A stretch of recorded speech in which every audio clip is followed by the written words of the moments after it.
All right. Welcome everybody to Cohort 13's Capstone presentations. A couple notes I want to make. The presentations will be a little bit shorter this year than previous years because we're not going to have any Q&A. And the reason we don't have any Q&A after these things is because different, for those of you watching at home, different from previous years, they're all pre-approved. There's no arm wrestling that will take place after the presentations. They're all automatically green to go into Capstone for the next semester. Now, so all the teams this year are self-formed. The hierarchies are self-formed. We're doing things very differently than we had in previous years.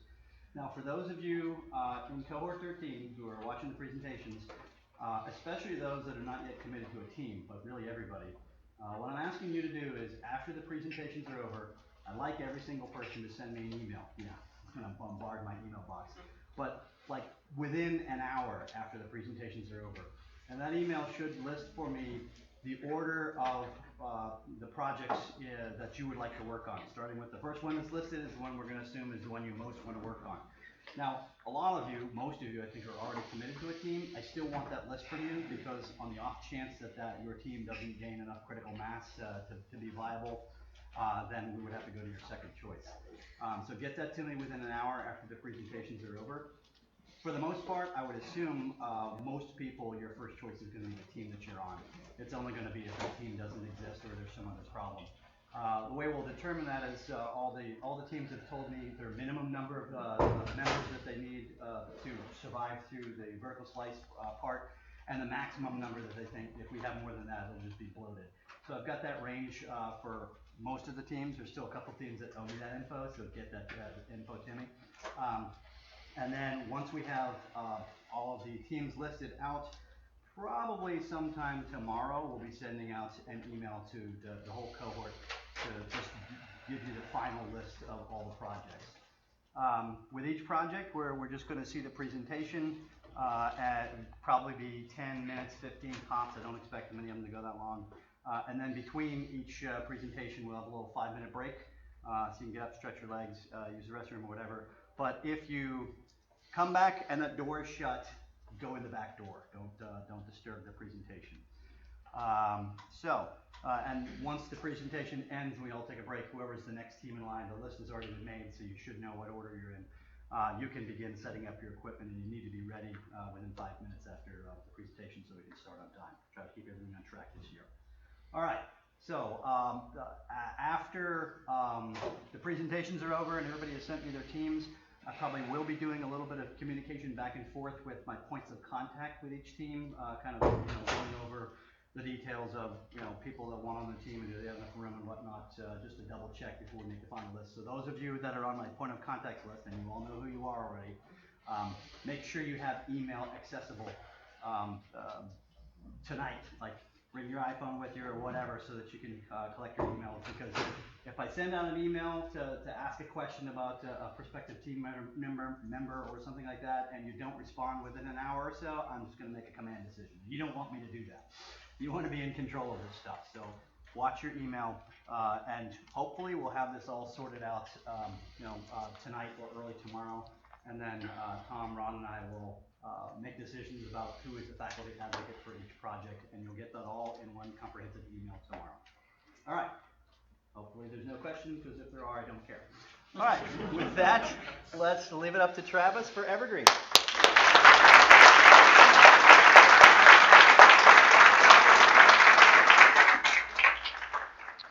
All right. Good afternoon, everyone. My name is Travis, and I'm here to present our capstone game, Evergreen. At its most basic, Evergreen is a game for the Windows PC platform. It's a single-player, third-person experience with a focus on exploration and story-driven elements. Our gameplay focuses on musical interactions, and the game itself is set in an Earth-inspired fantasy forest.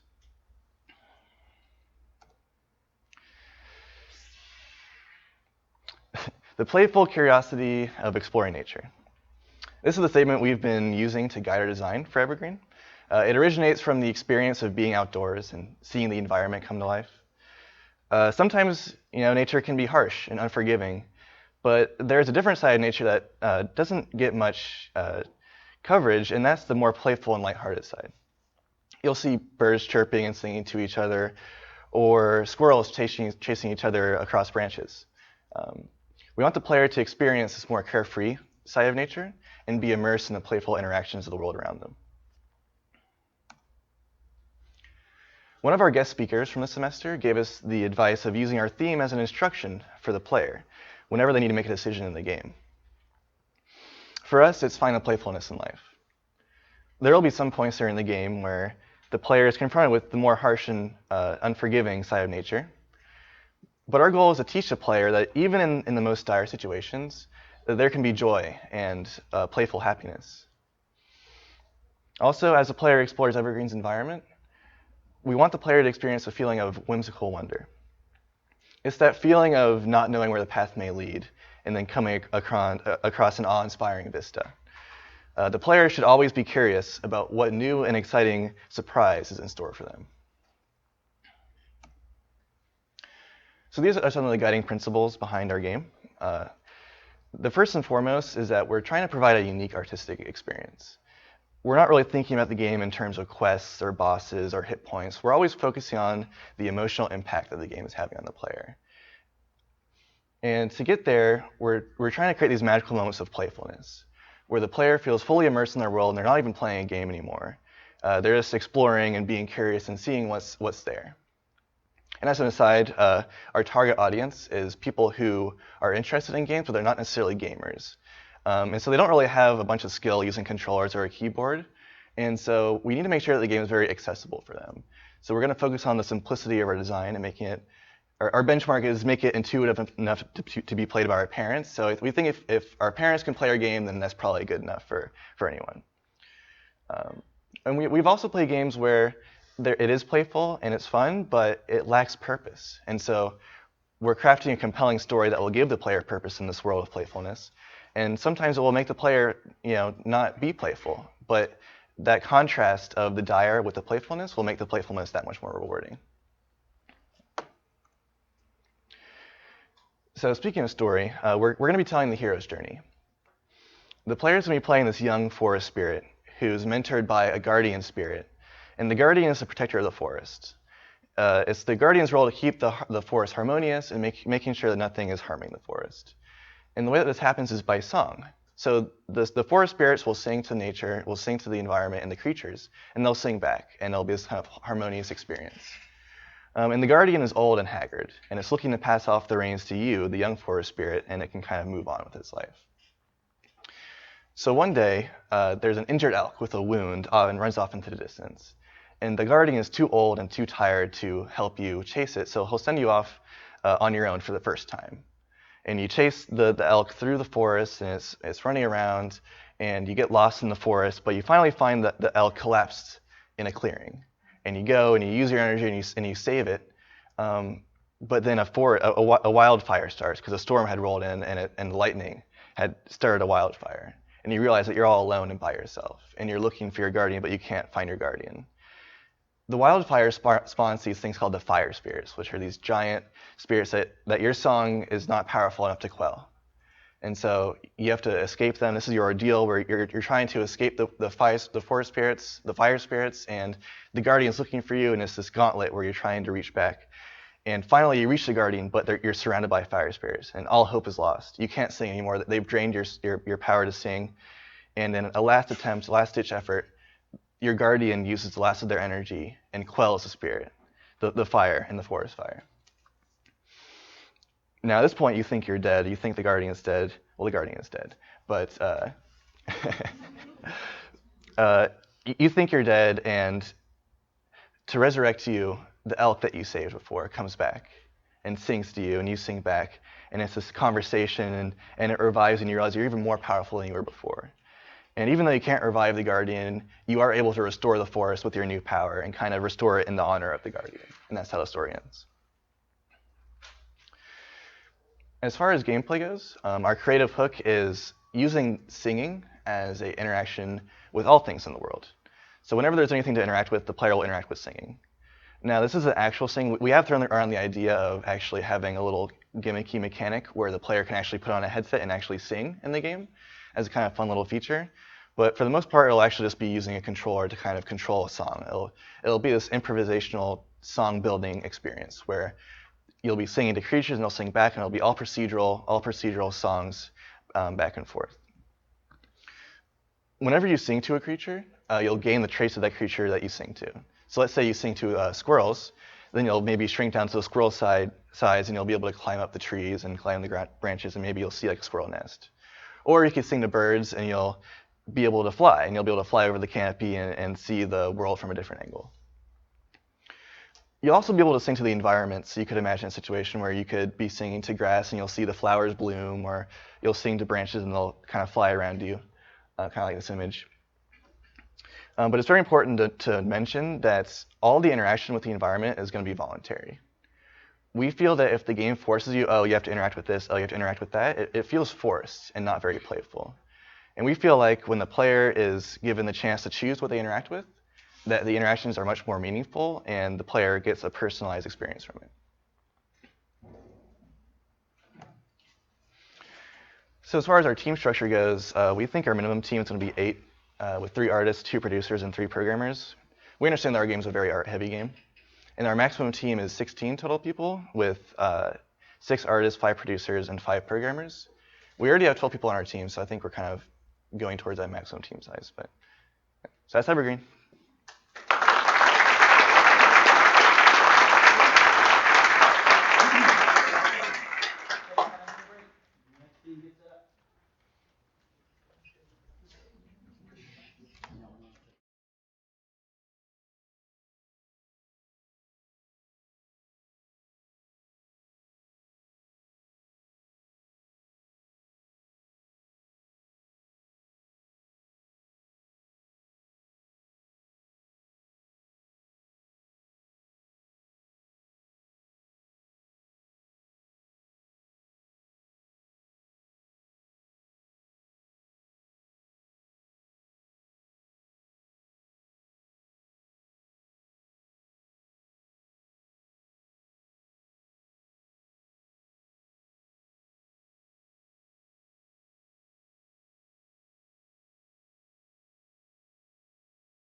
All right. Hello, everyone, and welcome. And if you don't know, my name is Samuel Moss, for those who don't.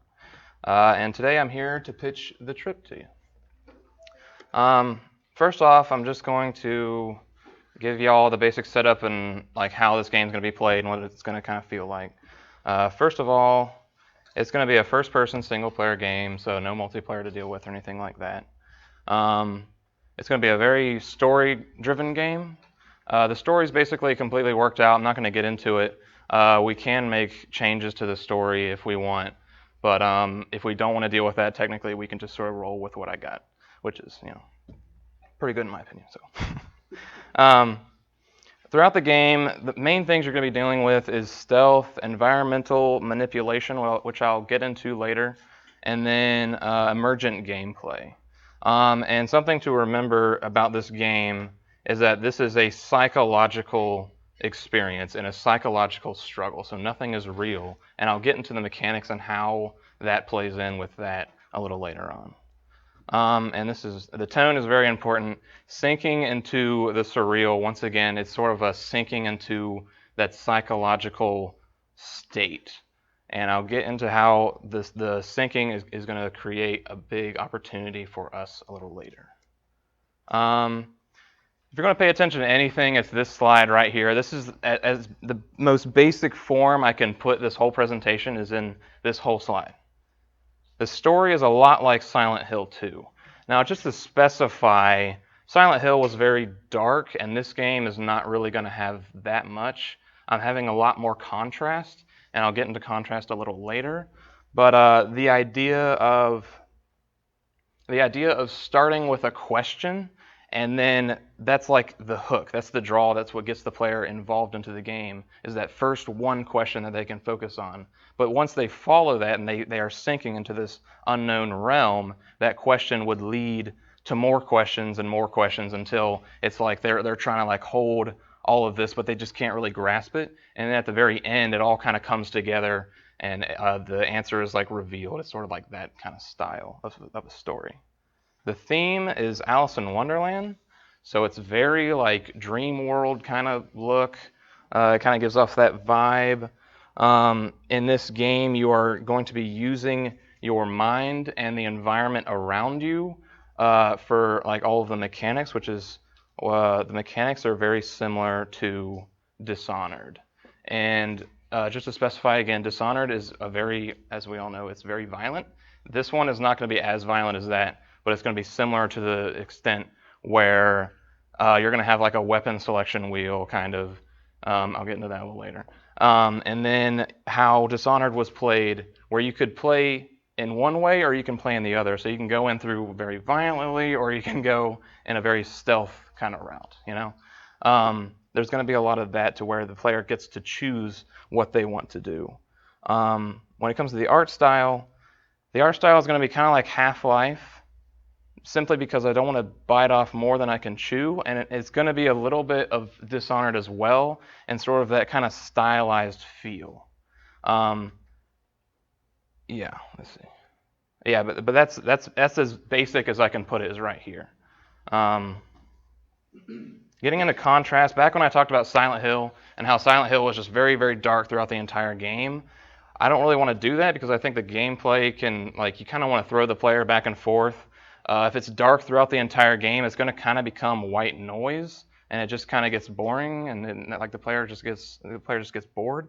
So with this, it's going to kind of throw the player back and forth, and when it comes to your mindset, that kind of gives us the opportunity to change the environment and the contrast very drastically and quickly because you can change your mind very quickly. That's kind of like our excuse in this situation. And when it comes to the artwork, if you're an artist and you want to work up your portfolio in sort of like a family-friendly, kind of colorful environment, that kind of style, then all you'd have to do is just come to your team and explain that, and then we can just have you work in that area. However, if you want to create something that's really dark and gruesome and you want to work for a company that's really like they're known for doing a bunch of dark stuff, then you would just simply come to us and explain that. And then we'd just have you work in that area. I kind of wanted to give that contrast for the players and also the opportunity for the artists. When it comes to the mechanics, Right now, remember, this is a dream kind of world. It's a very psychological place, so the mechanics are going to relate back to that concept. The mechanics have to do with the psychological mind and using the mind to defeat or get past your enemies. The 4 mechanics I have right now, which this is the weapon select from like Dishonored, is projection, telekinesis, time, and teleportation. Projection is where you would literally, it's sort of like it connects to that whole out-of-body experience, to where you would be able to step out of your character model and look back and like see your character model, and you're free to walk around the environment and see where all the enemies are, and then you can use that to kind of plan out where you're going to go and what you're going to do.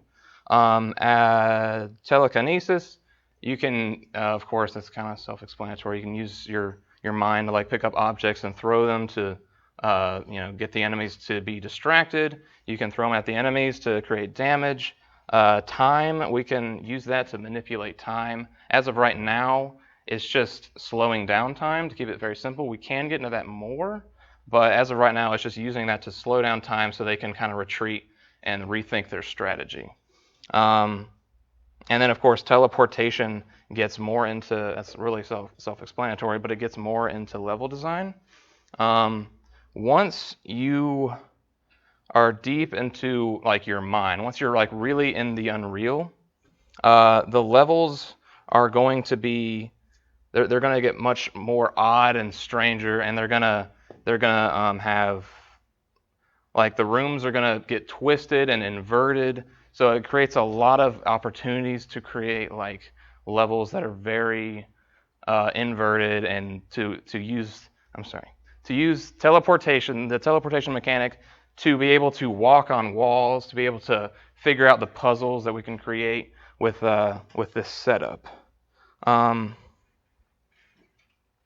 Because this is someone's mind, we have the opportunity to create whatever reality we want, whatever physics we want. So we have that freedom there.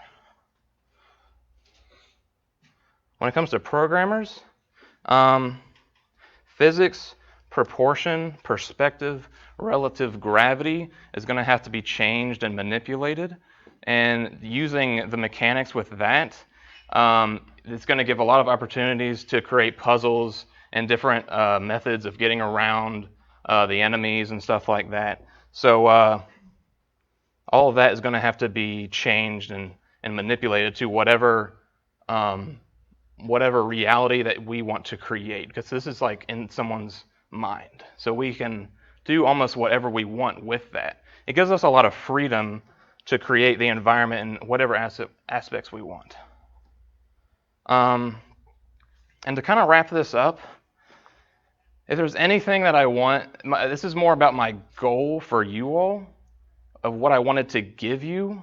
I wanted this game to be like pretty darn flexible. Like, I wanted to give y'all the opportunity to create whatever you wanted. Whatever portfolio you want to put together, you can do that with this game. I wanted to create something that wasn't random, but I wanted to create a concept that we could revolve around that's very broad. I wanted to give y'all the opportunity, because in this game,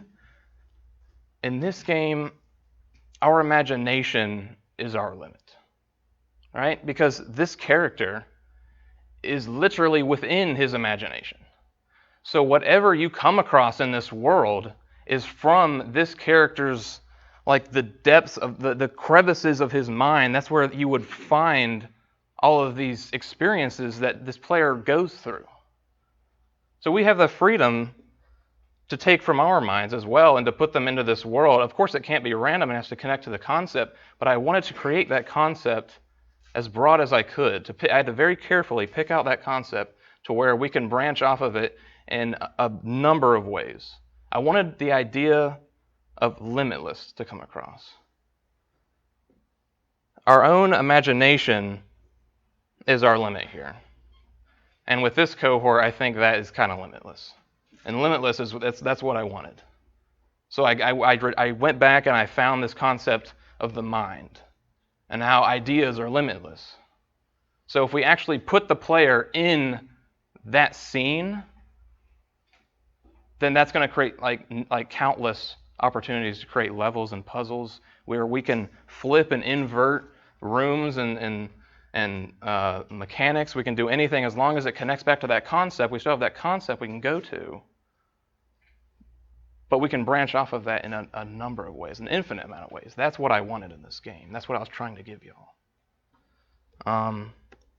Just to wrap it up, if you have any questions, feel free to come up and talk to me. Even if you're already set on a game and you're just interested to hear more about the story, I have the whole story worked out. Please feel free to come up and talk to me.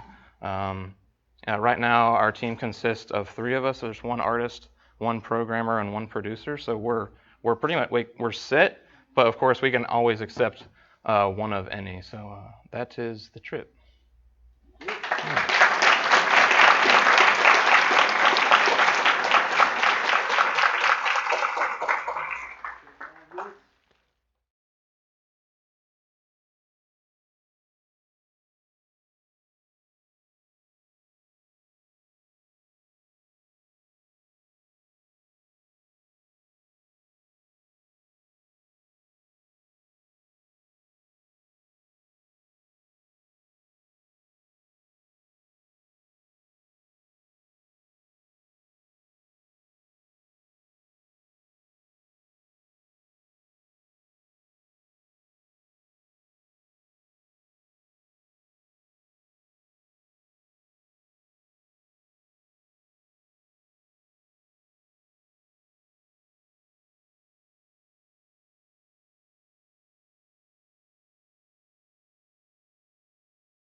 Everybody, good afternoon. My name is Joel, and I'm here presenting Master Key.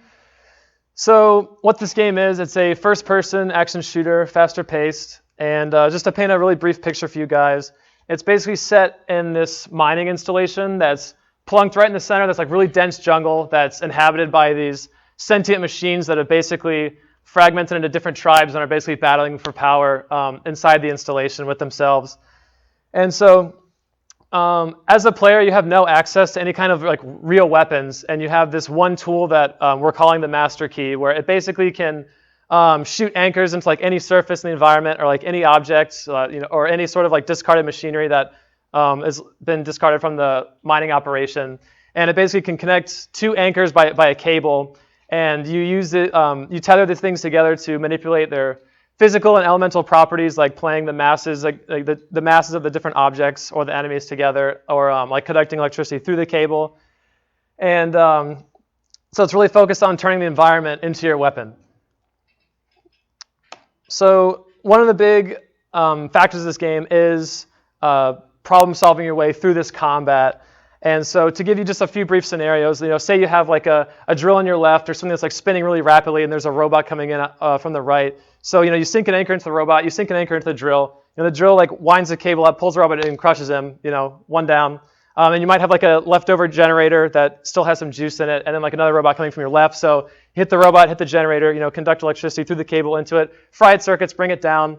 So that's all well and good, but we really want to focus on maximizing the efficiency and like the effectiveness of how you go about these like different problems. And so like a more ideal solution would be, say there's like 3 or 4 robots coming at you, the same drill as before, but there might be some sort of like ramshackle or sort of crumbling structure. And you corral these robots, you lead them like into the structure, you dive out, you hit the drill, and you maybe hit like the last support column that's keeping the structure up. The drill winds the cable, pulls the column down comes the roof, you killed 3 or 4, and you spent 1 cable, and you only spent like 1 of your resources. So it's like really kind of, reacting and problem solving on the fly in these like really tense like combat situations. So another large factor of the game is the angles of play at which how the player maneuvers, like their sight lines, like what they're able to connect to, like putting themselves in the right place at the right time to execute on these like plans that they have to come up really rapidly, based on what's around them, the shape of the environment, what sort of machinery is discarded, and like what they have at their disposal. And so to really play up this aspect of the maneuverability and locomotion, we added an element of verticality in the form of wall running that basically it adds an extra dimension to the combat and allows the player to now like get the vertical advantage, but also see over the robots and sort of adjust their strategy for how they would go about these different encounters, and also affect like the moment-to-moment sort of tactical decisions they make, like when there's stuff closing in around them, and how like the added dimension like plays in. So basically the primary goal of the gameplay would be to focus on these potentially emergent systems, building in the physics for like a whole bunch of different objects and all this discarded machinery, and being able to use it in more ways than one, like I described with the drill. You might be able to get like a one-shot just fine, but using it to the best of its ability and really trying to think outside the box and sort of giving the player like these little nuggets of like, here's what you can do, but maybe try to experiment and like think outside the box to really up your play style and like your effectiveness. So getting into the narrative of this game, who are you as a player? What are these robots? Why are they here? Why are you here? So basically the backstory for the robots, they basically were a part of this mining installation that was started in this jungle, where they started excavating and processing minerals and materials and stuff. And in their excavation, they came across this substance that basically altered their cognitive ability and essentially gave them this like self-awareness, like this altered intelligence. And so with this singularity of intelligence, they sort of thrived and built up this sort of small civilization within the mining installation. And but with this intelligence and with the awareness of like where it came from and this power, eventually sort of the robots started fighting over it, fighting for control of the power, and eventually fragmented into these different tribes that are all marked differently and like wear different might just have different markings and paintings and like different styles of like what they look like. And so the more aggressive tribe basically, took control of the power source and like pushed everything else out and like built their main camp around this power source, where the other tribes that might not have been as strong or as aggressive or as capable, were sort of pushed to the outside and have formed camps like along the borders where there's a lot of conflict like on the edges and stuff. So as a player, you are essentially like shot down, or either shot down, whether you have to make like an emergency landing like on this planet, and you sort of land in the outer fringes of this mining installation, and you're rescued from the wreckage from this character that we're calling the guide, who's sort of this non-aggressive robot, and he basically saves you and realizes like what you need to repair your ship to get you off, and realizes that it's in the heart of this like conflict. It's at the source of this power. And so he basically sort of shepherds you through these different robot villages and encampments and stuff, and then you get to see fragments of like the old civilization, and like you get like some insight as to what the tribe was before and like where they are now and like why they are that way. And so he basically just gives you some insight to the culture and maybe some art that's like been left behind, just to show the other side of the intelligence. Like there's the conflict, but there's also like the creative side. So yeah, that's essentially the narrative. We really want to try and weave it into more visually and like more expression and less dialogue and stuff. But yeah, that's basically the narrative as a whole. Some of the difficulties for this game are, definitely this master key tool, these cable systems, getting the physics to work right, getting the elemental properties to work right, and also building these objects, enemies, like with the different types, different object types like machinery and stuff, like building it to have more than one use. So it's basically like a set of tools that the player can use at their disposal, and not like one solution or one use for each thing. So as well as like another big a challenge would be designing for that, and designing experiences to that facilitate many solutions to a problem, not just one, and maybe even solutions that the player find that are the best that the designer didn't really account for. So in terms of team composition, we would probably couldn't get off the ground with any less than 10, like say three producers, 4 artists, and 3 programmers. As a maximum, we're looking at about 15 or 16, which we're actually capped at 15 right now. And so, yeah, that's pretty much where we're at. And that is Master Key.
Hi, I'm Kayla Garand, and I'll be speaking for CardLink today. So CardLink, to give you some background on what's going on in this world, is the player is a new enchanter, and they have just been accepted into the academy, where they'll be making their first contract as they begin their life as an enchanter. And while at the academy, they'll be participating in the academy's tournament, where they and their new companions will be learning how to work together and how to get to know each other better and become a more effective unit and climb to the top of these tournaments. So, at its basic, the player will be competing in tournaments against other AI students, and it's twofold. There'll be their companion who they've made their contract with, and they will be the one who's doing the fighting and battling the other spirits in the arena, where the player is more of a tactical support unit, where they will be affecting the battlefield with their spell deck. So yes, this is a VR card game at its most basic. And the type of cards that the player will be able to interact with their summon are buffing cards, which are weapons, counters, enhancement, and armor, and then the healing cards. A special thing that all cards have is a synergy. Synergy allows the player to use interesting card combinations to have more positive effect on what effect they're using. And it's to encourage the player to not just stack their card with what card they think this is the best card. The tone for this game is friendship of power and whimsical and intimate. And one of the major goals is the better synergy between the player and their companion, the more powerful the duo become. And as you see, like, I want the player to feel like they are Yugi from Yu-Gi-Oh! And they have the heart of the cards, and in that clutch moment when, oh man, we're just about to lose, but because you guys have such a strong bond, you're able to like weather the storm and like push through with a clutch victory. And just those kind of moments where, because you put time into your companion, into the deck, you guys are able to overcome insurmountable odds and like become the king of these tournaments. The summons who are going to be one of the main focuses of the game are up to 4. We'll be building them in an iterative process where each summon will be built to full shippable state before we move on to the next one. And the first one that the player will always get to interact with, and the first one we'll be building, is Wind. Wind is a very like exciting and energetic, hopeful individual, and they are super excited to be your first summon. And as you are competing, if you make mistakes, they're like, oh, it's okay, like we're both new at this. They're a very positive and happy person and always willing to try new stuff to further you guys in the tournament. Their deck style is more of a balanced deck that's good at attack and defense. So for Vertical Slice, our goal is to get a balanced card game with these main single summon and having its affection affect how well you two do in battle. And we'll also be focusing on building the basic enemy AI who can play against you. Below I have a clip from Buddy Fight, which is the kind of feel that we want to get once we get into VR, where you are on the battlefield with your summon and you have your cards floating next to you so you can grab them and then whip them out so you guys can do really cool attacks. So our future goal is to get our game onto the Vive, specifically because of how its controls are. It has a very unique feel with the controllers where you can grab things and move them around. And the reason for VR in general is because of the immersion effect. It brings you into the shoes of characters from animes such as like Yu-Gi-Oh! And Buddy Fight, where you're in the game, you are standing against a life-size version of your companion, and it will be a unique experience for everyone because it'll be from your own eye level. And then also because of the design challenges that come with working in VR, because we basically give the player the camera and say, go have fun. And making an environment and a gameplay that's exciting enough that the player doesn't feel the need to wander around and break your game. Other future goals is outside of the tournament, building interactions for both the player to have with their summons, such as the dorm where they can do deck building, and just like a relaxing area where you can play with items that you've collected or bought with your summon, such as like tossing around a ball or like playing out a fake match, where they can also talk to you about matches that you have had, like, oh, last match was great, we totally owned that guy. Or then the other places would be like Cafe Links, which is the shop where you can buy booster packs and items for the dorm room. And then another thing we would like to do is work on building the other summons, such as earth, fire, and water. So for programmers, our major hurdles that we'd have would be the AI, such as each summon would have their own unique AI because they will react to how the player does things differently. And then the opponent AI that would gain more difficulty the higher in the tournament the player gets, and potentially the shopkeeper having AI who would also react to how the player is interacting with their summons and how they're doing in the tournament. An example would be if you play a more defensive style of deck, the shopkeeper would after a while be like, hey, I got some cards in and I got some really neat defense cards and I noticed you played them a lot, so would you like to look at these? And then another very important thing would be data management. As we're building the code and implementing it, having the functionality to gather this data to be used elsewhere. For production, level layout, being in VR, as I said before, the player has the camera and you can't really tell them where not to go. So building interesting environments that the player is able to look pretty much anywhere they want, and making it feel inviting for the player to be in the area and willing to accept what reality you give them. Data management, using the data that we receive from what the player makes their choices in. Very important is balancing the battle mechanics, especially as we add in more characters and more cards, balancing them out to make sure that no matter what deck you're playing, the player is having fun. And UI, so how the player is able to get feedback during the battles and how their summon is doing, how the opponent is doing, and what the summon thinks they should do and what they think they should do. And for art, so for art, we would have environment and character models. There would be 4 major models at maximum, 1 for each element, and the goal is to build each character to completion and have it be shippable before we move on to the next one. And the order that it would be done is wind, earth, fire, and water, which would be the difficulty rating for getting that summon to reach maximum, like synchronous bonding with the player. Another thing is because we are in the Vive and VR, hand models to indicate the player where their hands are, what they're doing, and then the environment of the tournament halls, cafe, and dorm room, as well as rigging for the character and their animations. Onto animations, each spirit will have their own unique animation style because they have different personalities. So wind would be more flowy and excitable, so moving around a lot more.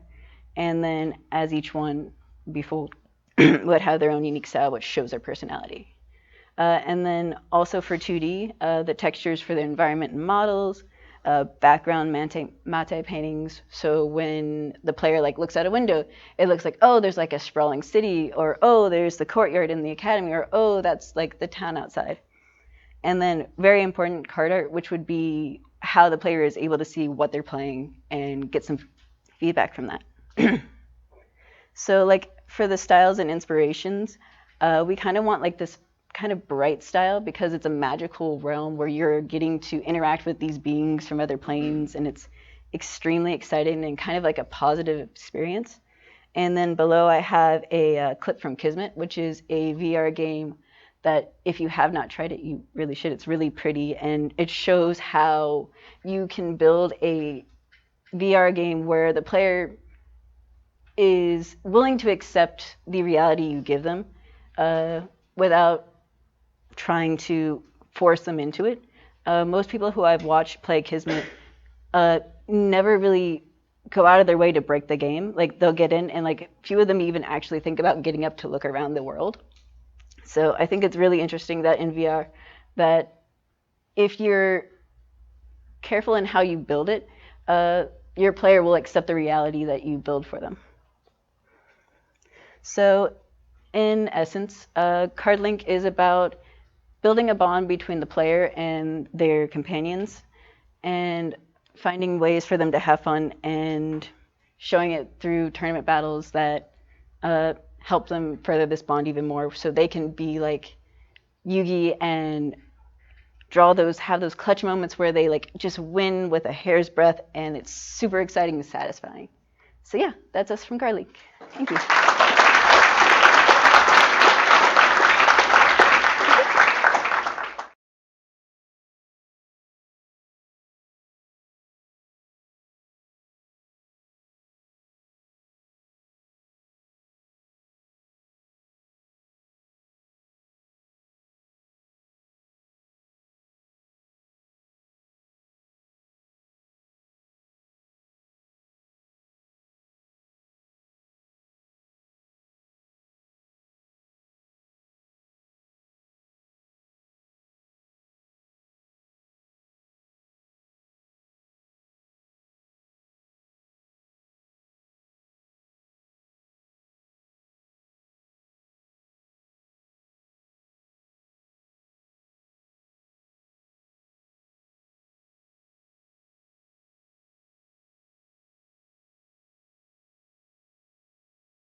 Hey everybody, how are y'all? And mom and dad, how are you? Love you. My name is Krishna, and today I'm going to talk. Today I'm going to be talking to you about my game, The Brass Ring. Now this game is about emotion. It's about the feels. It's about love, faith, and all of the things that make us human. With this game, I want to speak directly to the player's heart. I want to talk to their emotions. With that, let's start with the setting. This game is set in the dystopian future when the world lays in ruins. Extremists have obtained control over the main citadel and they are ruling over it with an iron fist. Only the ones who agree with that rule and the ones who can tolerate that live inside the citadel. Anybody who disagrees is thrown out or has to leave, otherwise they'll be killed. Now, there are different clans of extremists, and there are ones that roam outside the citadel, where it's like the Wild West. There's no rule, there's no law. There's open crimes, there's pillage. So the people who want to survive live underground in a set of tunnels. They live away from these extremists. They sort of live a normal life there, as normal as it can be when you're running away from people. So, some parts of the city are well developed, like inside the citadel, but outside it lays in ruins. So there's a theme of contrast going on over here. I want you to imagine a city that was once magnificent being completely torn down. But along with this, imagine fire, pillage, destruction, weapons. And what was once a great city now has nothing but sand, dust, and dirt lying everywhere. This is what I imagine the future to be like. The field's going to be extremely somber. It's going to be a really serious setting. It's going to be very dark.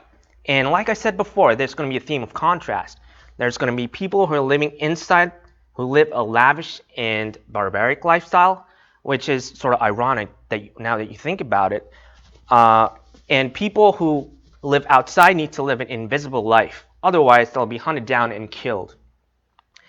This is supposed to evoke thought about how we as human beings are living today, how law and order is going out of control, and how that might actually transpire to the future.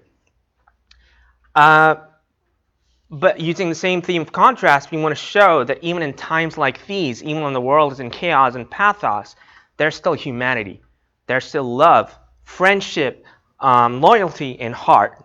And this is the deepest of what makes us human.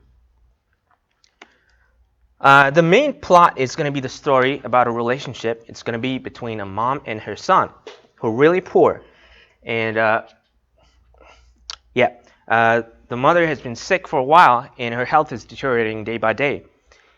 Since they're in hiding, the son needs to go into the main citadel to get her medical supplies from time to time. And he needs to escape from these outlaws, from these extremists on the way. He needs to bypass them. Now, it's a story that's built around being delicate, intricate, and intimate. I feel like it appeals to most populations because everybody here has someone that they love, someone that they care for, someone that they want to be there for. And everybody can relate to this emotion. To see someone in pain and want to do something about it. Now, the ending of the game is going to be a twist.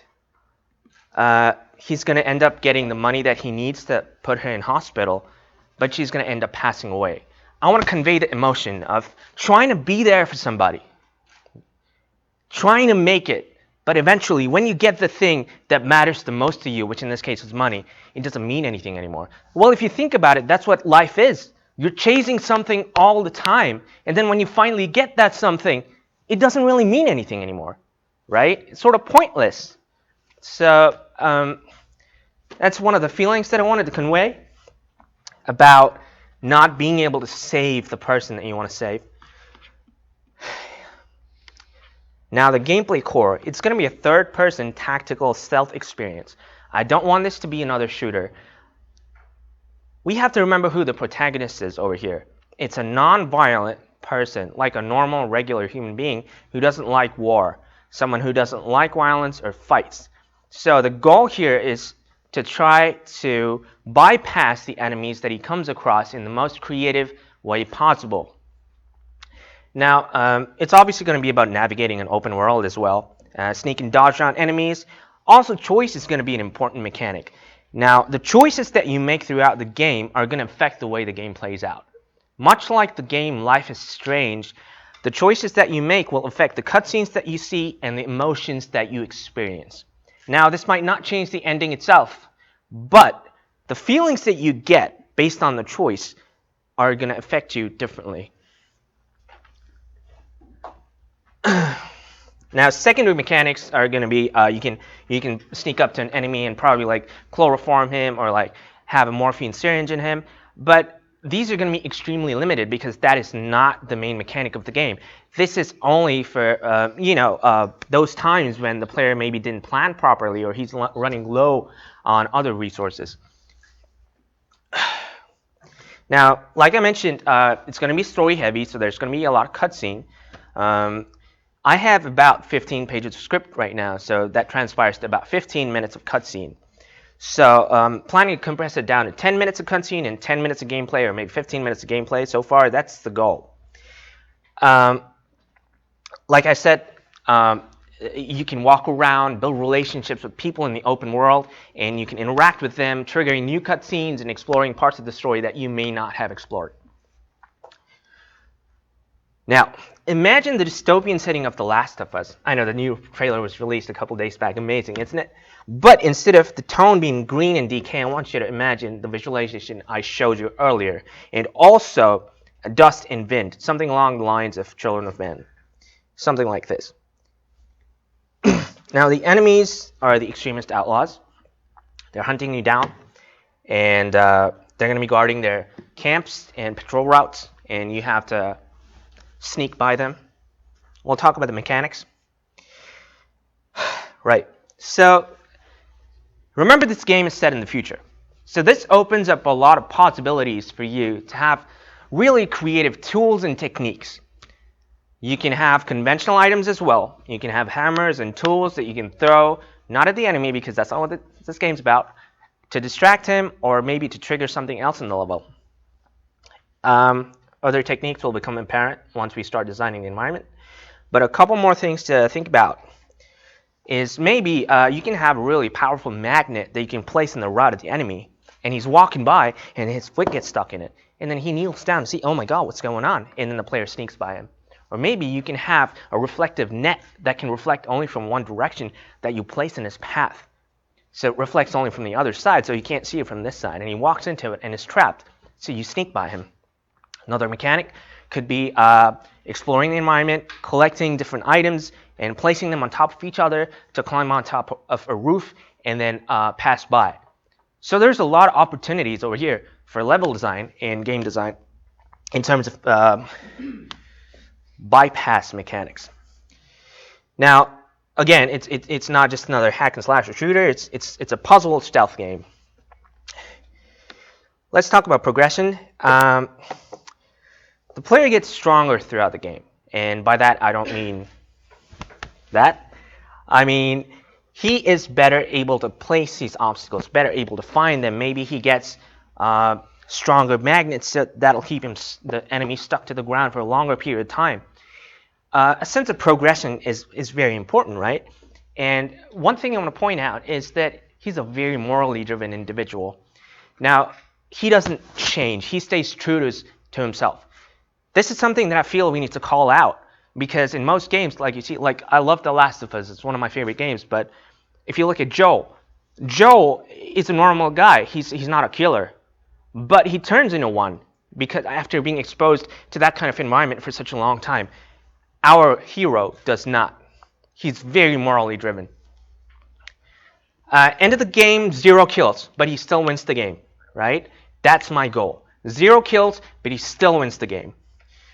Well, again, win is subjective because, he loses his mother, but love wins, right? Love wins, yeah.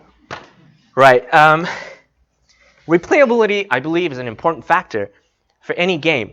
And here, since the game is based heavily around making choices, you can play through the game, make different choices, watch different cutscenes play out, feel different emotions by the end of the game. Second point is still it's a puzzle-based game, so there's no way of killing the same enemy twice.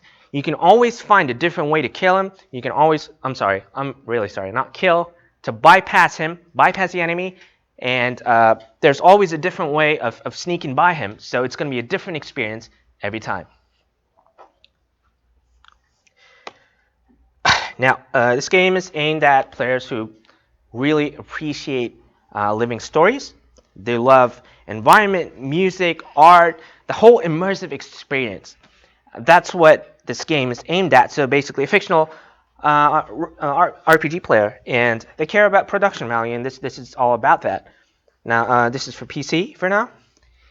And yeah, thanks to these people and obviously the faculty, they're amazing. So any questions, feel free to contact me, send me an email or something. All right, so that's the game.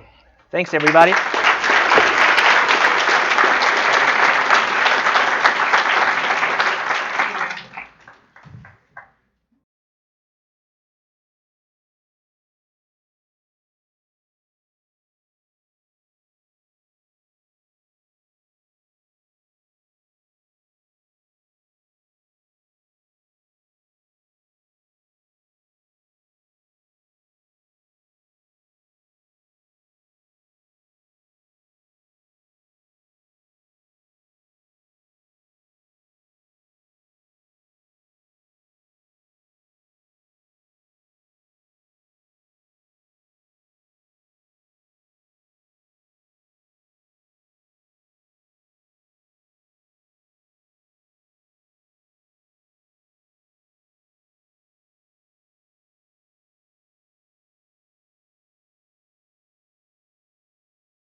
are. Behave yourself, okay?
Essentially had those flags, and one game really stood out to us.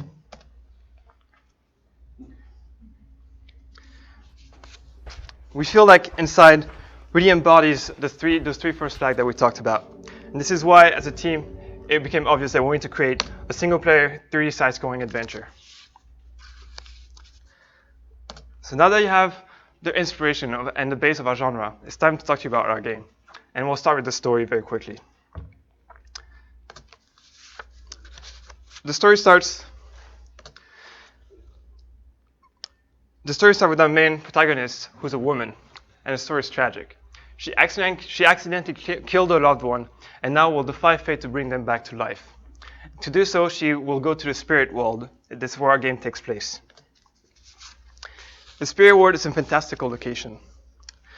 The moment that the protagonist gets there, she is emotionally going through the stages of grief, and this world should reflect that.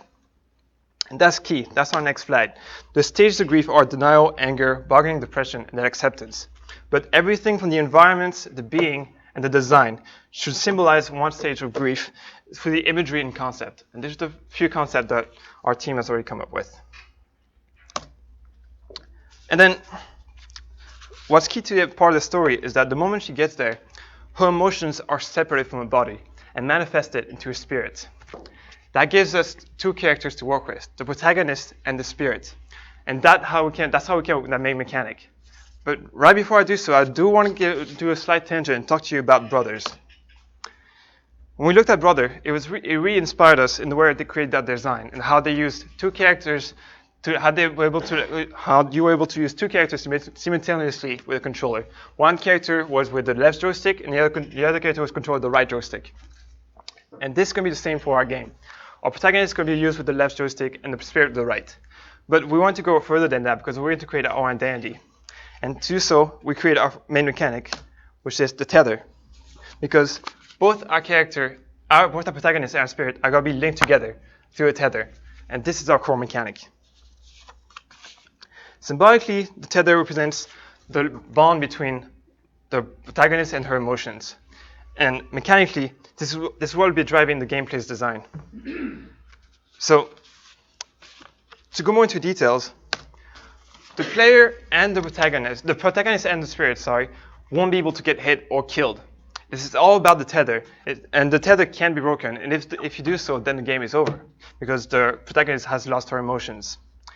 So during gameplay, you will have to protect the tether by, for example, using your spirit to block enemies or projectiles coming towards you, or you can add a dodge by moving your tether around based on the enemies that are coming towards you. And what we want to do is we want to create different forms of tether based on the protagonist's stage of grief. And I want to give you an example. So if we look at denial, So biologically, denial is about not accepting or rejecting your emotions. So mechanically, we designed a tether that functions like a bar, which makes that the protagonist and the spirit cannot come close to each other. And this is the kind, and we made a small prototype to show what kind of mechanics you can come up out of that.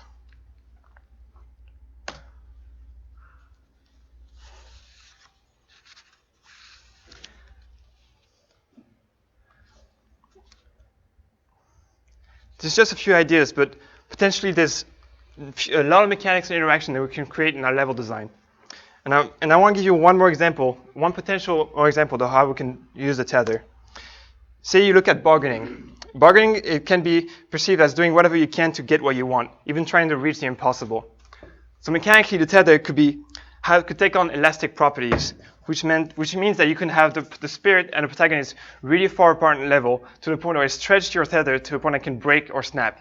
And if it breaks or snaps, you lose. But you can really explore the map differently if you have this power. And here's an example.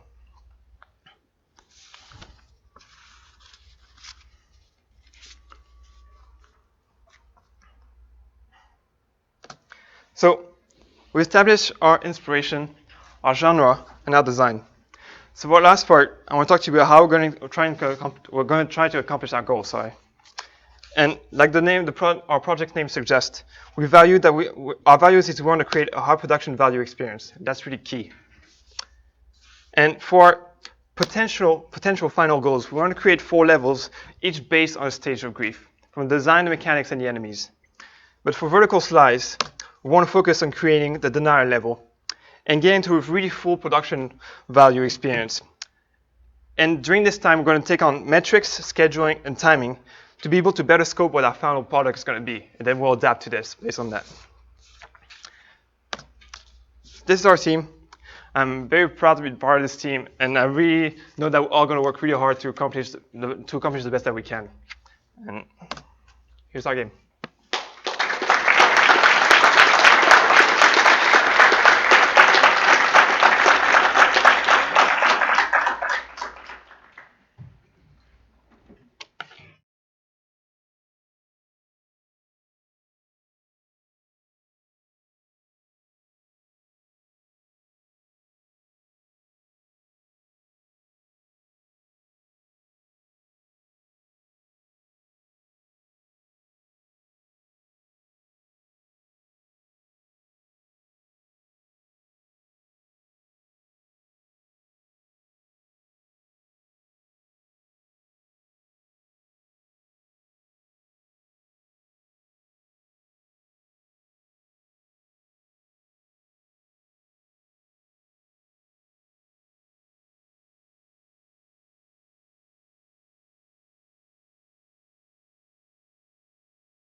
Alright guys, we will at the end of, I guess the last one is Logician. I got the ice cream for you guys, so we'll bring it. Figure out later. You're probably messy, so we'll figure out and come back. We'll tell you where to send everybody to. Maybe sound center, just make a flow. I'll let you know. Alright, come back. We got you. Sure. Start over? Yeah. Okay, hello again. My name is Rodrigo Rojas Ferrer. This is my partner, Vincent Matante, and we're going to be talking to you guys about bullet monsters. So what's our goal? The first thing to understand is what is bullet monsters. Bullet monster is going to be an interesting marriage of two different genres, one being the creature collection genre, the other being the competitive shooter. How we're going to do that, we're going to talk about that later. Basically, what we want to create in this game is this sense of high-paced, vivid action. And by that I mean, as bullets are flying, as explosions are occurring, we want bright colors everywhere, particles everywhere. We want the player to feel like they're having fun, even though in the world they're doing something very dangerous. Not only that, I also want the monsters to feel fun to fire. You know, just like when you play any shooter and you shoot a gun, it's cathartic. You know, it feels good, and I know how that sounds, but you know, bear with me. Okay, so let's talk about the titular monsters, the bullet monsters, right? So what are they? Basically, in this game, your gun doesn't do anything. At least it doesn't do anything without the monsters. You have to actually take the monsters, load them into your gun, pull the trigger, and then in an almost comedic fashion, the monster will pop his head out of the barrel, open his mouth, and then a bright display of energy will just come out. Each monster is defined by two attributes, one being its bullet behavior, the other one being the energy type, and we'll go more into that later on. And the more you use a monster, the more they level up and they become easier to use and such. And obviously the most important part is you have to collect these monsters. So when I'm playing and when Vincent's playing, we're not going to have the same experience because we're probably going to have different monsters as the game progresses. Now, what are the energy types?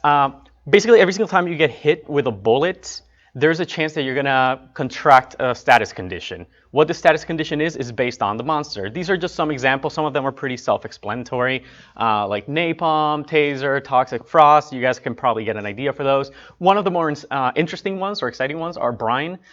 You get hit with this type of energy, and your character will be slipping and sliding all over the stage. As for deception, you get hit with that, and your control scheme is going to be all whacked out for a couple of seconds, and you're going to look quite ridiculous running around. Now, if the energy types explains what happens to you when you get hit with a bullet, bullet behaviors explain how the bullets hit you. Basically, every creature will also belong to one of these categories. And this basically just explains what kind of gun it is. Gatling, grenade, piercing, beam, scatter, those are pretty self-explanatory in the sense, you know, grenade launchers, machine guns, shotguns. Zigzag is much more interesting. You shoot that bullet, and the bullet will start kind of teleporting randomly throughout the stage until it hits something. So it's a bit of a gamble, but we think players will have fun with it regardless. These are just some sample creatures. We just wanted to show you how we believe we can streamline the process of creating these creatures and create a nice pipeline. For example, you have the Frigolem, who's a napalm grenade creature, the Snipool, who's a brine piercing, but then you have the Frenzer, who's a napalm piercing. What we wanted to show is this idea that when we're coming up with creatures, you can come up with any concept that you want, and then you just sit down with some of the designers, with us, what have you, and just think to yourselves, okay, what behavior would befit this creature and what energy type? And finally, we obviously want to talk about how you get these creatures to begin with. I mean, this is a creature collection game after all. So the process of collecting these creatures is going to be very similar to battle. It's almost as if you're battling somebody, only in this case you're battling a creature, except you're not using your own creatures. You're not trying to pummel them into submission. We're kind of peed about that. So instead, what we want you to do is use these special capture bullets. You shoot a monster enough times with these capture bullets, and that monster will belong to you. Another alternate way of getting monsters is through battle. Sometimes when you go into a battle, there will be a reward, and this reward will be one of these creatures. You win, it's yours. You lose, guess what? You just gave your opponent a new creature to use against you. So now I'm going to pass this on to my partner so he can talk more about the battle system.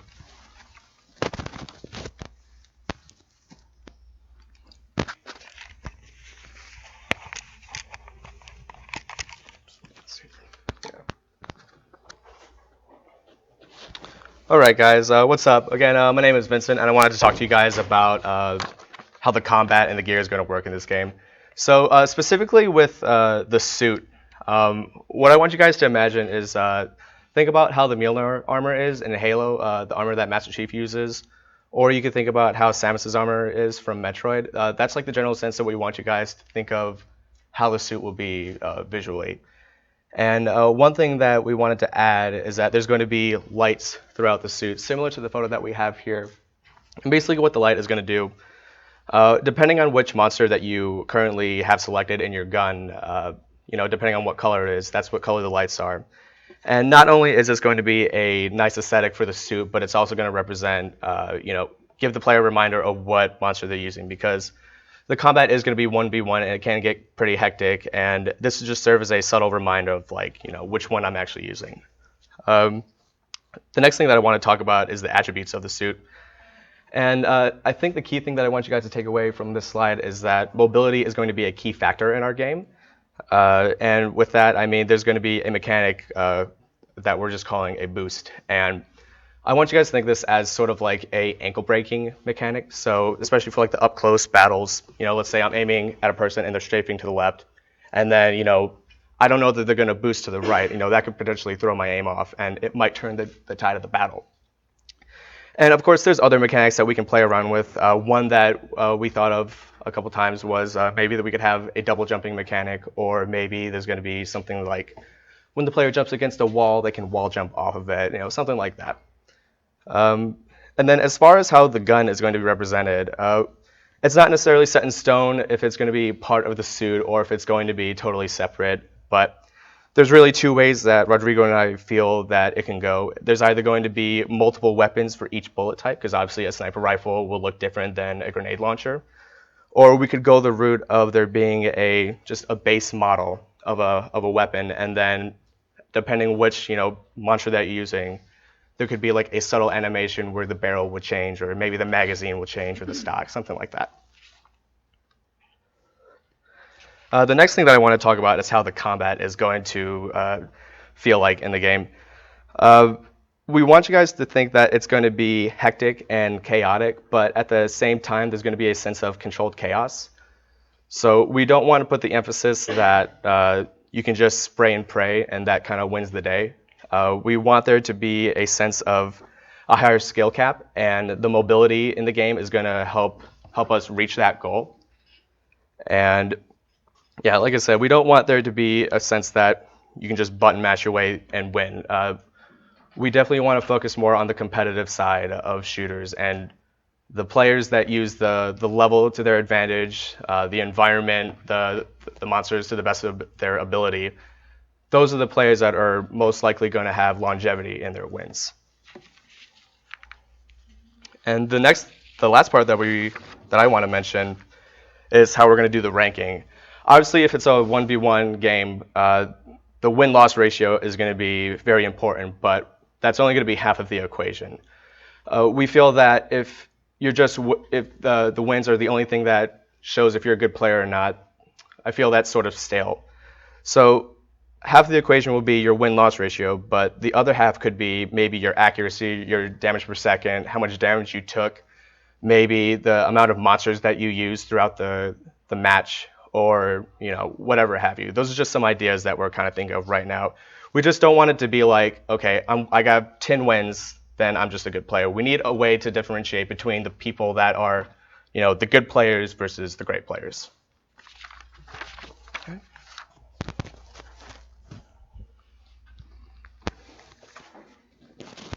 Okay, so that's Bullet Monsters. I just wanted to thank you for your time. I also wanted to let you guys know that currently our team is just the two of us, and we plan to continue that way. But we will gladly welcome anybody that wants to work on this game and just have fun creating these little creatures. So thank you.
Hello everyone, my name is Paul Nierenberg and I'm the design lead for the draft. We're actually going to start with a quick video, so if you please direct your attention to the screen. 82% chance, try number 2. Okay, Chief is a worthless idiot, and that's why that happened. This is like 4.5 times effective, I think someone said in the comments. I can't exactly remember. Are you serious right now? Wow! Got a nice crit. That mine got a crit on me and killed me. Serious? Crom, don't you f***ing get up on me. Crom! Too easy, got killed me. What?! The f***? It was 2%! 2%. Has this ever happened to you? You're playing your favorite strategy game and you're on fire. Things are going perfectly. You're hitting all the moves. Yeah, exactly. You're hitting all the moves, and then through no fault of your own, some random number generator decides, no, you didn't win, you lost. It sucks, and it's a killer, particularly for strategy gamers who want to win based on their skills and abilities, not on chance. To solve this, the draft has decided to take tactical strategy and put it into VR so you can literally fight your own battles. No more hit chances, no more criticals, no attack speed or shield ratings, just you, the player, with complete control. So that's the seed that spawned the draft, and it came to a simple theme. Victory is in your hands. So we knew this player was going to be the center of everything, and we wanted to double down on that.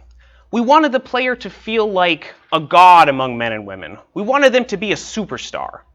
So that's how we decided to make a sport. Now, I'll admit, it was strange for us. It was an honest surprise for us when we first made the shift. But as we considered the ramifications of the change, everything seemed to line up perfectly. We wanted to reward the player for doing all of the hard work, from the highest strategy down to the most minute swordplay. And we wanted them to be the center of attention, because they are doing the work. They deserve the glory. And who in reality more perfectly exemplifies the ideas of adulation and attention than the modern sports star? I mean, this Super Bowl clocked more than 110 million viewers. The president doesn't get that. I checked. So he said, let's put our superstar player in the middle of a massive audience of 1 million screaming fans. Can you imagine how that must feel? There's nothing like it. You see, sports have such fervor because it's not just about the game. It's about the players and the stories they tell. Well, in the draft, you are the player. You make every play. You make every decision. So now that you understand the tone and the theme, we can finally talk about the game.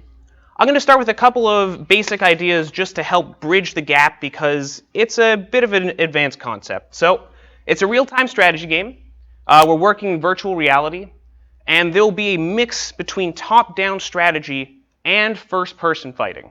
And as I said, it's a sport. So the rules of the sport are pretty simple. There are two periods of play, 10 minutes each. You score a goal. You score 3 points anytime one of your players manages to cross into the goal zone of the opposing team. You score an additional point whenever any enemy player ends up in a penalty zone, and we'll tell you how they get there in a second. There are 10 players to a side. So the game loop has 3 phases: the movement phase, the battle phase, and the strike phase. The movement phase is going to be your top-down strategy area. So picture yourself with a war board, similar to dear poor friend Rob here, except it's going to be in VR, so you're going to have this big physical board in the middle of your bounding box. And instead of having something flat with pieces like this, it's going to be built up in 3D with structures, topography, hazards, and units all rendered there in front of you. You're going to be able to physically walk around it, and what you'll do is you'll be able to select any unit and physically draw a movement path for them anywhere onto the board. As soon as you let go, they will start running in real time until they get to their final point. The thing is, this is a real-time strategy game, and the number of moves you can make is limited solely to your ability to make decisions and plot paths. As soon as a unit runs into an enemy unit, we get to the battle phase. So for the battle phase, what it will literally look like is when two units collide, your unit will highlight, and a 3D image of their weapon will appear above them on the table. You will grab that weapon, step back, and step into the shoes of that unit. You'll be there facing the AI enemy inside the arena. What will happen is there'll be a quick fight, about 30 seconds, where you're hacking and slashing, until such a point as when one player defeats the other. We'll explain that in a second. I also want to point out that we have 2 members of the team dedicated almost solely to AI programming because we understand how important it is that the combat and the AI feel real instead of just overhead slash, side slash, overhead slash.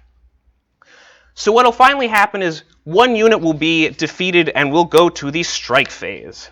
Now you recall that I mentioned that the player plays every position in this game. They are the star. So I said that they are both tactician and soldier. And in our case, they are coach and player. But it goes beyond that, because in addition to playing all of the positions, the player is also the ball. So what happens is that once a unit is defeated in battle, they will be in a stunned state. And the other unit, the enemy unit, will have 5 seconds exactly to look around the arena, line up a shot, and send that unit flying into the air. So this is how you get units into the penalty zones. You have to physically knock them in there. And when you do, you won't only score a point, but they will get sent to the penalty box and be out of the game for a short time. However, you can use the strike phase to accomplish a lot of things. It's defensive. If you knock a unit off a cliff, it's going to take a long time for them to walk back up and get to the goal zone. You can also chain combats by placing your units near each other, because if you knock an enemy into another one of your units, when a collision happens, battle comes afterwards. So instead of going back to movement phase, you'll go into another battle, and you can move them significantly around the board if you position your units correctly. I'm going to include 2 very short but very helpful visuals here because there's some concern about the shift, particularly in VR, from battle phase to combat. So I'm going to show 2 examples that I think are extremely effective that we've seen in other games. The first, here's a little bit from Fire Emblem. It's about 15 seconds. I'm not going to enlarge it. You guys can see pretty well over there.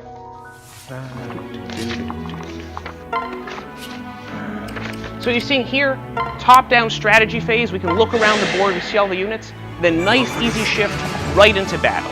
It's not jarring, it's not challenging. It goes very smoothly. And then she'll pop right back out after she gets her experience, back to movement phase. No problem. Battlefield, oh, this is Call of Duty. Oh, would you stop? Wonderful. This one's Call of Duty. I like this one too because it better exemplifies sort of the visual aspects. So see here, top-down strategy, you can see the topography, and then shift very comfortably right into the unit position where you can move around and actually fight. So it's not just doable, but it has been done. Wonderful. So, now that you understand the game, I finally get to talk about the art, and this is important. Following our tone of superstar, we wanted the art to be larger than life and more beautiful. We crafted a short fiction that feeds into this, which I'll explain in brief. So in the not-too-distant future, humanity finally has that nuclear war that we're all dreading. In the aftermath, we are. In the aftermath, the world's remaining leaders got together and said, this can never happen again. We need an alternative. And so the arena was posed. Every sovereign nation in the world would get to pony up a small team of soldiers, and instead of fighting battles en masse, killing thousands and millions, or destroying the world's resources, your team of 10 would get to fight your political battles in the arena. No massive loss of life, no destruction of the world. And it worked. War became obsolete. The people found an outlet for violence in the arena, and the world turned toward repairing the damage of previous ages. Following this, we decided that the overarching visual theme of the draft is going to be solar punk, which is a striking combination of science fiction and green technology. This technology will largely dictate the visual style of the arena itself, but will place subtle bits into the actual field. We chose it because we see it as sort of an idyllic dream for the potential of humanity, what might happen if we stop cutting the earth to pieces and start to protect it. But the concept of more beautiful than reality shows through even better in the playing fields themselves. Do not assume that we're going to be running around on dirt and grat on a flat piece of terrain. Absolutely not. Here you can see some of the concept or some of the inspiring images for the base map, which is modeled in the fjords of northern Norway and Greenland. Players will fight over icy parapets and across frozen lakes as they attempt to reach the goal zones on each side.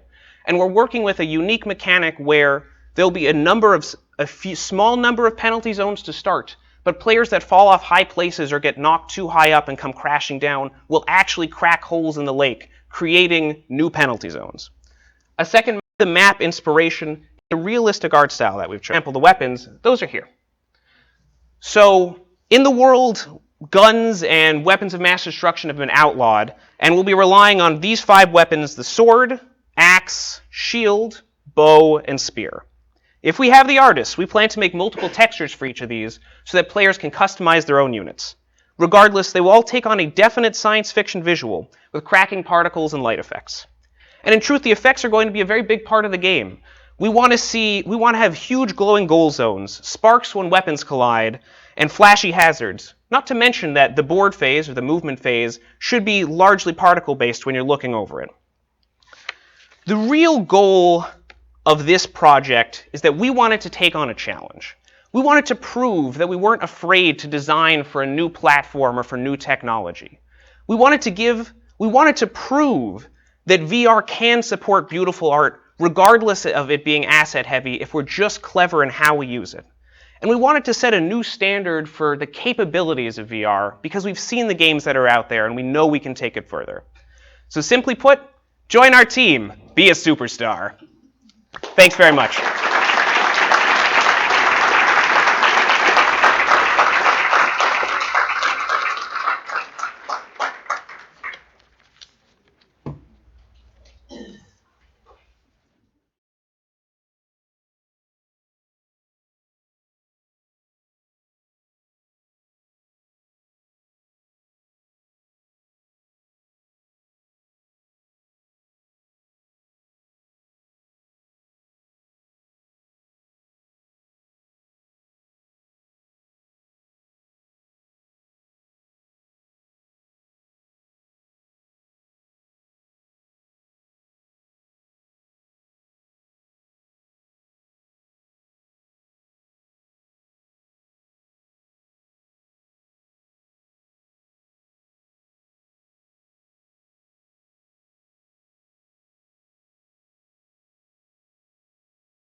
Okay. Let's try this again. Let's hear it for our final presentation of the day, the Logician.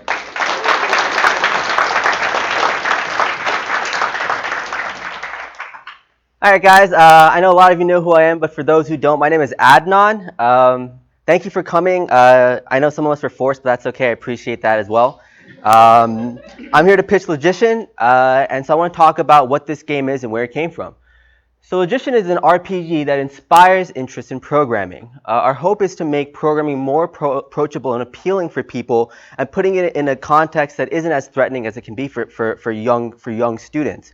This game was actually born out of an RPP round. The second RPP round, there was a team that put a really great prototype together. And I do want to give them credit for this. So if you guys could stand up, Matt, Charlie, Dale, Carson, Bailey, if you guys could stand up, please. Yeah, I just want to give you guys, yeah. They did a great job of making a prototype and really showing that this game has real legs underneath it and a real a core and concise idea about what it wants to do. So there's a problem with educational games a lot of times. There's lots of great educational games, but a lot of times they're just not fun. And on top of that, they dump information on you. So you invite the player to play this unfun game and you dump information on them. It's a recipe for failure. So for Logician, we want to do something slightly different. We want to inspire players and inspire an interest in programming, not necessarily get into the nitty-gritty of some of those things. For this game, we hope that by playing it, it invites players into it. They can have fun and enjoy the game, even if they're not into programming or even if they're not considering programming as a future, just to play the game and have fun. And then through that, we want to impart some of these concepts. So we're taking inspiration from games like Stardew Valley, Harvest Moon, and Minecraft, and we understand that those are really big games, but there's very particular components of it that we want to take in. First of all is like a tonal and thematic inspiration. These games are very inviting, very friendly, and very warm. They have a great charm to them, and that's a lot of their draw in a lot of spaces. And so we want to get that draw as well. We want to draw players into this game by being warm, charming, and fun. On top of that, a big thing about these games is player-driven goals. And everybody knows Minecraft, right? This monster it became, and a lot of it is about these player-driven goals. If you build a castle in Minecraft, there's nothing saying you have to build a castle in Minecraft or you should build a castle in Minecraft. It gives you the tools and it gives you the desire and makes a space for the desire for you to make whatever you want. You want to make a castle? Make a castle. And for Harvest Moon and games like that, it's similar, right? Like for me, I love that game. You play the game and you have a farm and you can style it however you want and organize it this way or have things here or there. And like that, we want to have Logician have that be that space for players where they have a space and we create the space for their desire. And their desire is what keeps them invested and keeps them playing the game. So what we're really designing here is emergence. We're not designing a programming game. We're not designing an educational game, although it is educational in a sense. We're designing a game about emergence. On the left here, there's an image from Minecraft, and this is the Millennium Falcon. No one told these people to make the Millennium Falcon, right? They made the Millennium Falcon because they wanted to, and the game allowed them to do that. On the right is actually an image from the Logician, the prototype during RPP. And in this image, what's happening is that the Logician has overwatered the crop. And so this crop has grown to epic proportions. We want to provide that capability for people. Mess around, have fun. We won't punish you for it. Maybe weird things will happen. Maybe you'll have a giant crop, right? That's exactly the kind of feeling we want, exactly kind of the exploration and fun we want to have with the game. So basically the idea is that there's a lot of right answers. And this kind of goes back to programming. In a lot of senses in programming, there's a lot of ways to skin a cat. Maybe there's a best way you could say, but there's many ways to do it. And this is what we want to bring through with Logician. We want to create the desire, create a space for players that players want to improve on, that want to invest time on. And through that desire and through that space that they can do this in, they're learning better and cleaner forms of logic and understandings of programming concepts. That's the kind of connection and hope we want and the hope that we have this emergent design that has lots of right answers, but still can help the player, enact their desire and enact their kind of passion or interest. I want to show you guys examples from the prototype. Logician, the prototype, has a kind of medieval farming theme to it. And so in the game, you have a spell book with buttons that correspond to lines of code, as it were. So I'm going to show you guys two examples of how you might get some of this emergence, how you might get some of this multiple right answer thing. So here on the left, you can see that the logician, or the player as it were, is giving some directions to the watering can over on the side. The watering can, the goal, the quest that they're given is to water the crops in that plot right there. So they make this, all these commands, they think about it, they have the watering can, they have a plan for the watering can to go through each individual plot or each individual crop once, 3 times, right? So it becomes this huge line or huge amount of code that they have to write in order to, or write as it were, in order to do that. Well, it totally works. It'll give them what they want. They'll water all the crops that they want, and they'll get the quest reward for it. But maybe there's a better way. Maybe we can provide a space for a better way. So in this other example on the right here, the player has decided that instead of doing it 3 times over, here we'll just do all of the commands to get the watering can across the plot. We'll put it into a loop, and we'll repeat that loop 3 times. Both answers will give you the outcome. You both get the quest reward. You both have completed the task. But one is a cleaner and simpler answer than the other. And we want that ability for players to come back to things that they might have already solved and think, hey, maybe there's a better way to solve this. Maybe there's another way I can do this. We want to create that space for players. So with that in mind, the core vision of this game does have a strong data-driven design aspect to it. We want to get this game in front of middle schoolers, right? Because our entire hope is to make this charming, warm game that invites players to, play programming as it were. So we need to get it in front of middle schoolers and constantly have their feedback inform and drive our design. I want to talk a little bit about theme and style. Like I said, the Logician, the prototype, had this kind of medieval rural feel to it. You're a logician, kind of like a magician that has spells that are code. And it does a good job of having that kind of warm, charming feel to it. And Harvest Moon and a lot of these games will have characters that are like that. But it's not necessarily where we need to go with the art style. Another idea that we've been floating around is what if we made everything into robots?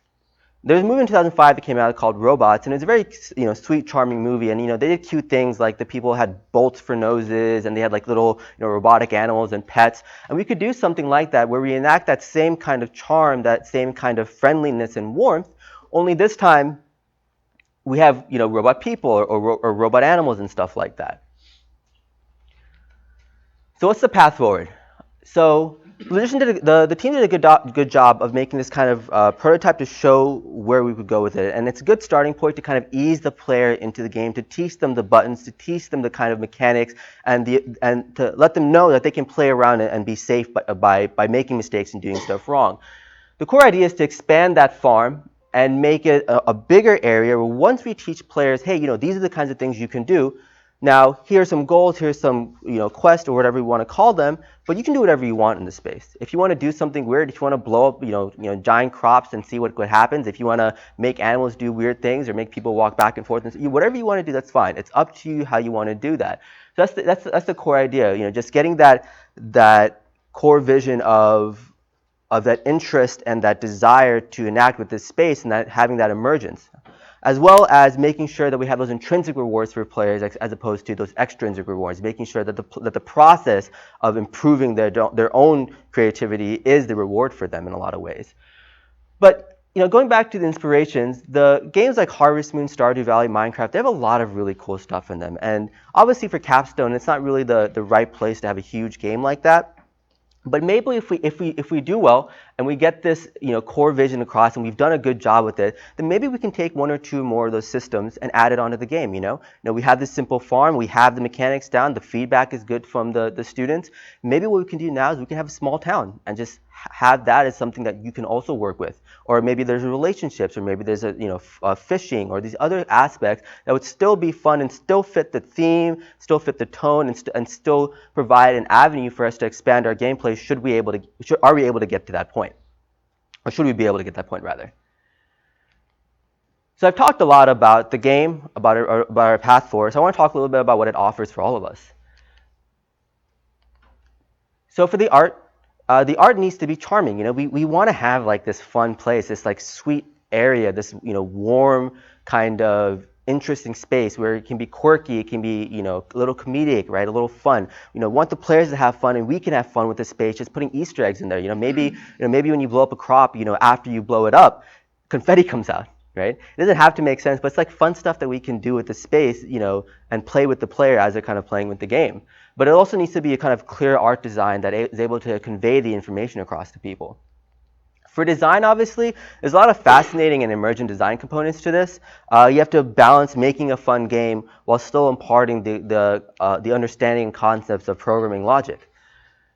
And then obviously for programmers, it's a little bit more interesting for programmers, because for programmers, you're essentially creating a code interpreter, as it were. Because the players aren't doing code necessarily, they're doing certain buttons or spells or actions that are like lines of code or represent lines of code. So you have to make your own interpreter for that. And on top of that, if we want to have this emergent gameplay where players are allowed to mess around and do weird things, then the game needs to have a lot of stable states that it's in. That where we can have the space for the player to kind of practice and do these weird things, and it doesn't say crash the game or cause weird issues with it. There's a lot of things for us to cut our teeth on in this project. So with that, that's what I got. Thanks again, guys. I know I was the last one, and maybe you guys are tired. But I'm grateful for your time, even if you're forced. So thanks.